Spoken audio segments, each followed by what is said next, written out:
Matt from Urchfab. Today's video is just going to be a little update on the Mongrel. I've had a lot of people emailing me and messaging me about the car, just wanting to know what is going on with it. I'm still waiting for a date to get it in for paint.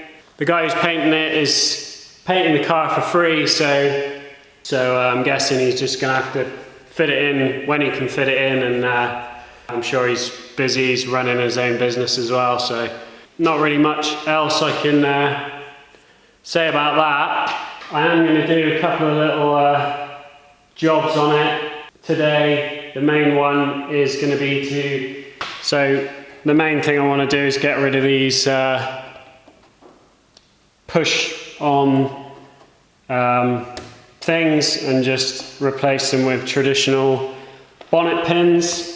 These really, I think, would only be a good idea if you have a hinging panel and some way of actually grabbing the panel to pull up on it as you press the buttons, because these are just cheap ones, so they don't work very well anyway.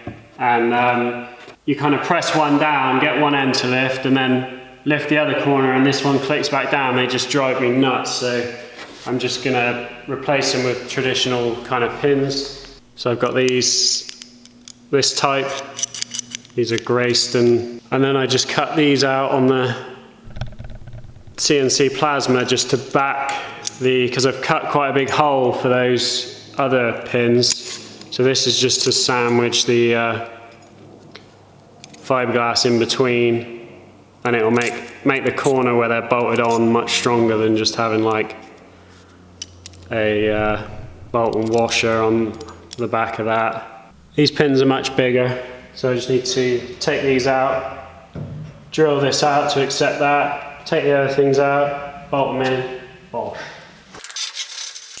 I like the idea of these things, but the reality of them was not so good.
Alright, so I'm glad those stupid catches are gone.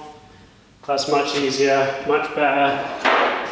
Yeah, if you're ever at a track and you had a fire or something and like a marshal needed to get into the boot or the bonnet, they're going to much prefer to have something like this than some buttons that don't open properly. So safer, more functional.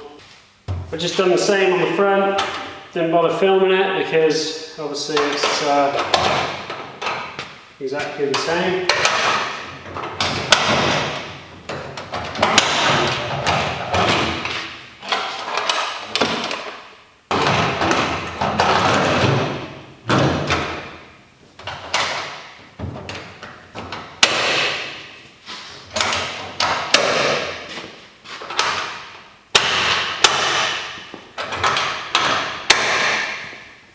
Alright, that's all the actual sort of work I've got going for this video, and I thought I'd just spend the rest of it talking about this as a project and why it's been particularly difficult to do. The original idea for this project was I just finished building my recovery truck and could see some like momentum going with the channel, and I wanted to get straight into doing another build.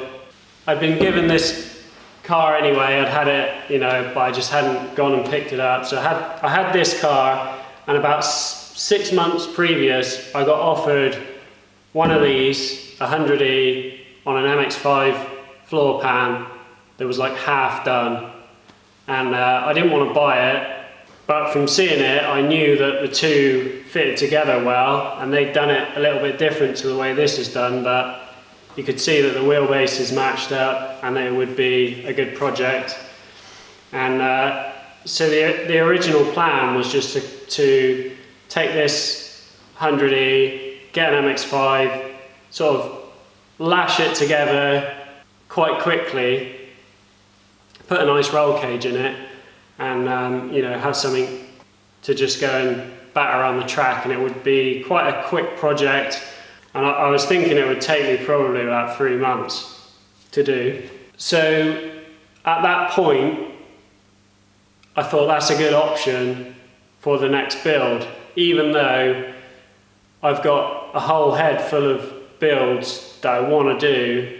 I probably don't have enough life in me to do them all, and this wasn't on the list, but I just thought it would be a good quick project to sort of knock out and get done. So when I had the 100E stripped down, had the MX5 stripped down, and I was sort of looking at the 100E, looking at the MX5, you know, everything, nothing really off the MX5 was usable. The 100E was beyond, you know, repair really for what it was.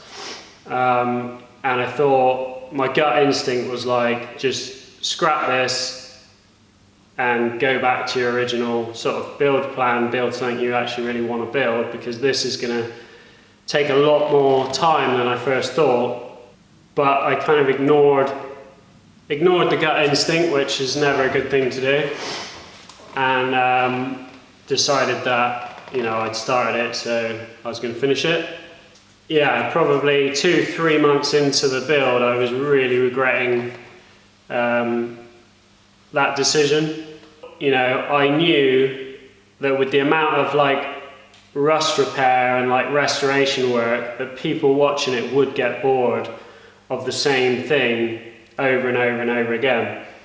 And that was like quite easy to see in when you can sort of look at how your videos get viewed.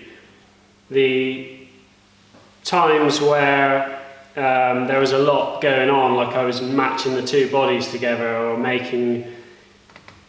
building the roll cage, or doing like the parts where visually you got a lot for your time that you spent watching it. You could see people were interested in watching it, and then as it got to the point where it was just endless, just rust repair after rust repair, it was easy to see people losing interest in it.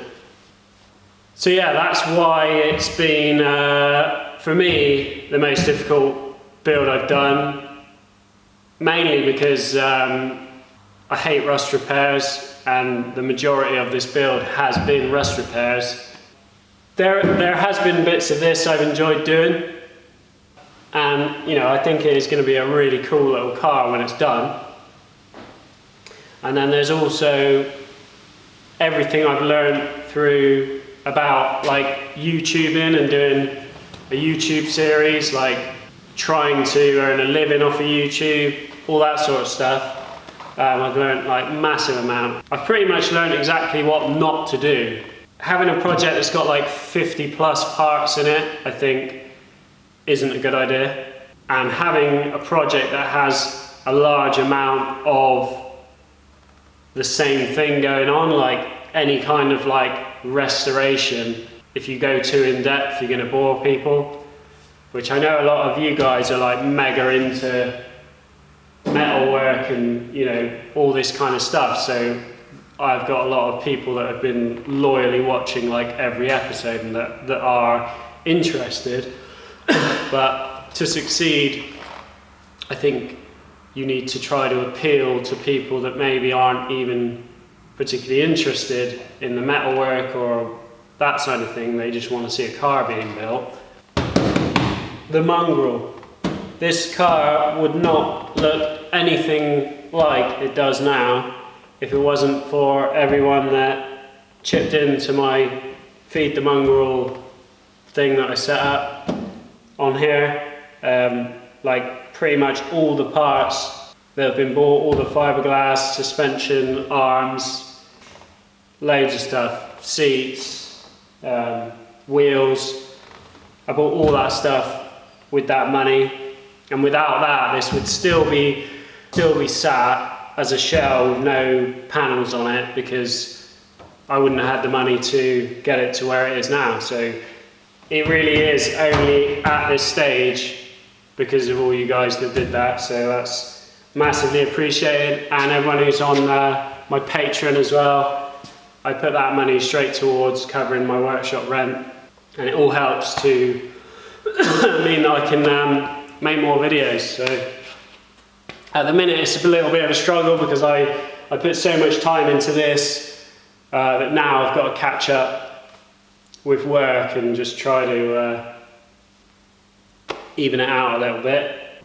So that was another mistake I made with this whole build and the series, was I didn't plan my paid work very well around working on this. I was working too much on this and not earning enough money, and then having to like shelf this and, you know, earn money. And, you know, the next build, I'm gonna work it out so that it's like a continuous process, you know, and I'll have maybe one video a week throughout the build, something like that. But yeah, thanks everyone for watching. That's going to be it for this one. Keep you updated on the paint situation, and yeah, we'll see you on the next one. Cheers.